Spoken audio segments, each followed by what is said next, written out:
Hi, I'm Lynn from L&J Goods. I'm so happy to share this project with you. It was a found black metal mailbox that I transformed into a sweet country cottage mailbox. You'll see how I used lots of techniques to create this whole new look for what was a plain metal mailbox. And while you're here, we would sure love it if you would like, subscribe, leave us a comment. We love hearing from you and love getting your feedback on the projects that we create for you. This is a thrifted or found mailbox. I don't even remember where I got it, but today I'm going to transform it into a beautiful country cottage mailbox. Let's get this thing cleaned up with some TSP alternative and get all of that dust and grime off of there. Yes, it still looks a little dusty and grimy, but I promise you it's clean. So the first step is going to be to apply a bonding primer. My choice is Pentart bonding primer. It comes in a few different sizes, which is very convenient. Of course, since it's one of my favorite Pentart products, I always use the biggest size, and then I put that into a FIFO bottle so that I have easy access to it and I can easily dispense it. I'm going to apply the primer with a sponge dauber, just tapping it on. I'll probably do 2 coats on this mailbox. Then you want to put it aside and let it cure for 24 hours to work its magic.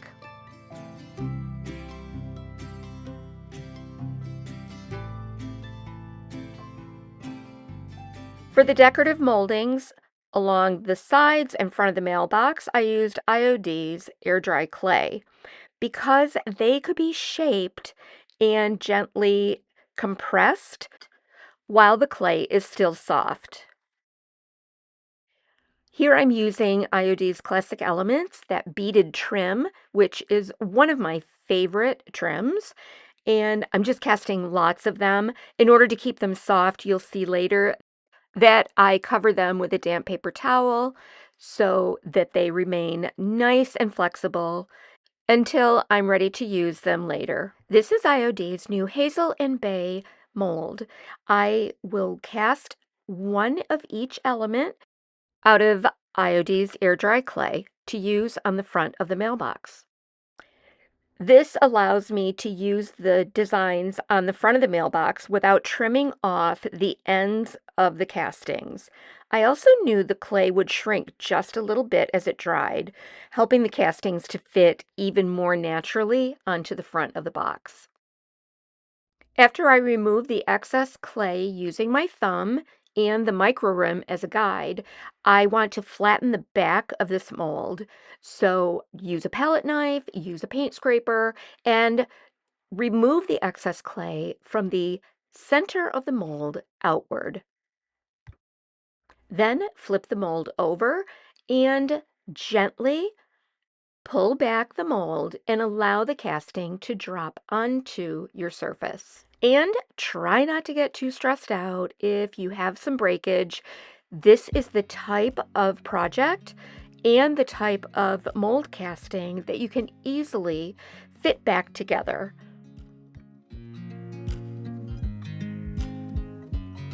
I watch you as you drive. Do you know I'm looking? And I can't help but smile. Do you know how much I love you?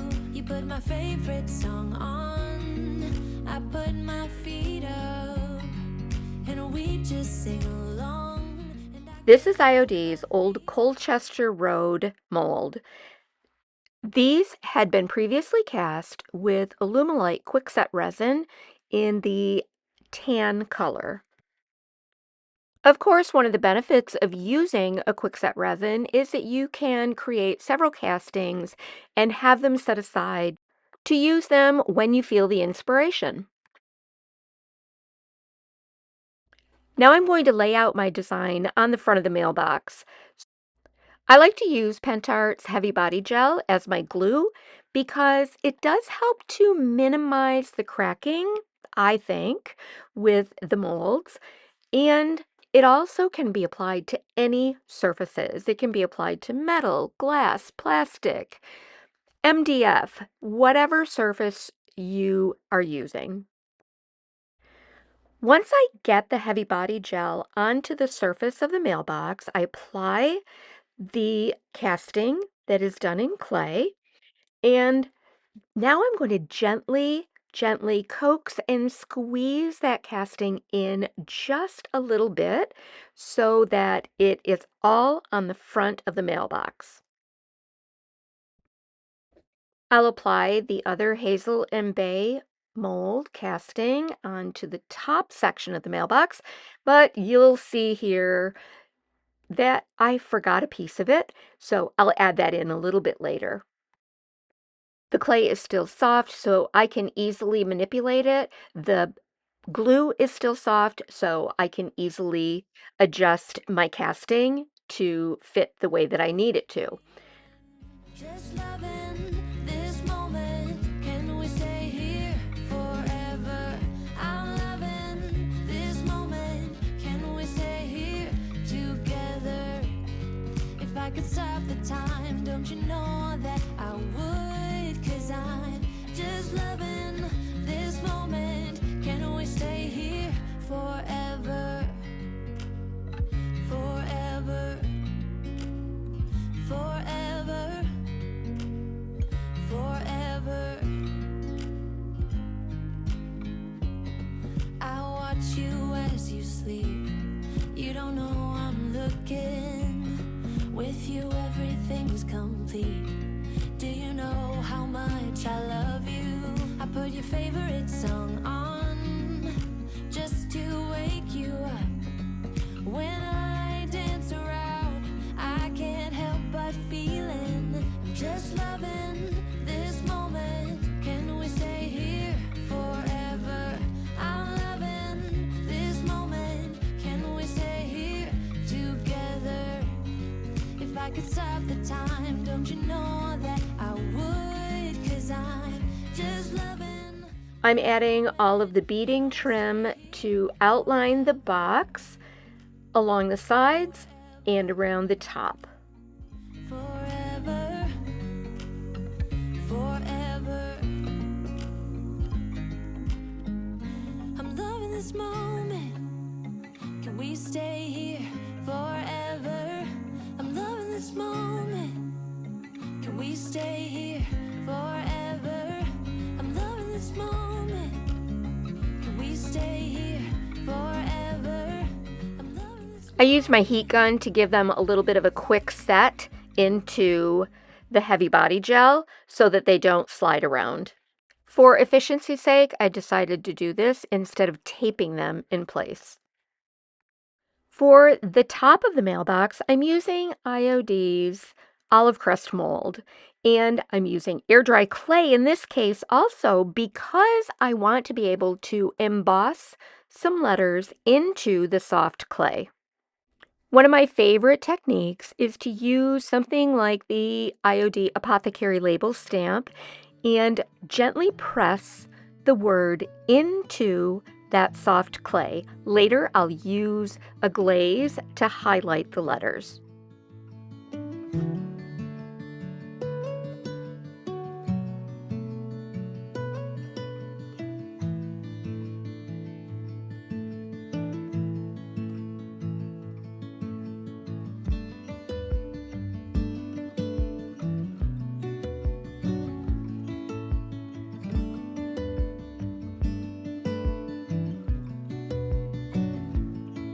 Because the clay is prone to shrinking when it dries, I did fill in the gaps with little round balls of clay. And if it's not perfect, that's okay too, because I am going for a vintage style look for my mailbox. I also wanted to show you how simple it is to customize a resin casting. This is IOD's new Silent Night mold. The sheep mold is a perfect example. I removed the casting while it was still warm and flexible. Then I used a small pair of scissors to trim away the portion that I didn't need. That left me with a single little lamb that I wanted for this composition. If I had used clay for the sheep casting, while I was manipulating it to cut away that other sheep, I could have very easily removed some of the fine detail on the sheep's face. So resin was the perfect option. I added a few of the little leaves from the Hazel Bay mold to fill in around the sheep and complete the composition.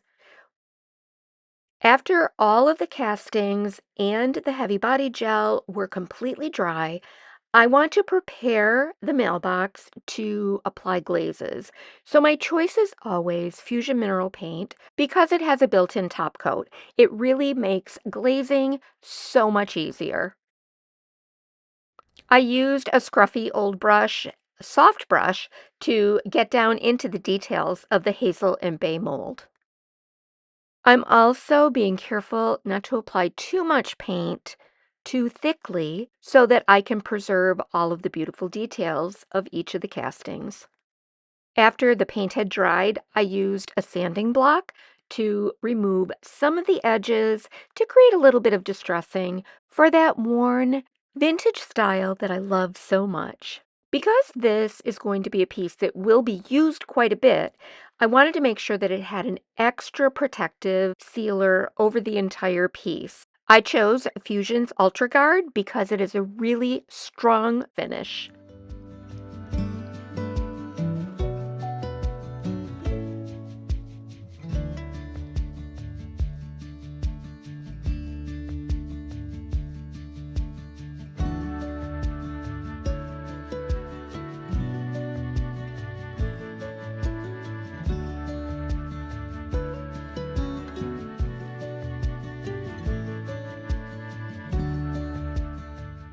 When you're working with glazes, the beautiful thing is that you can remove as much as you like, or you can add additional layers to build up the color depth.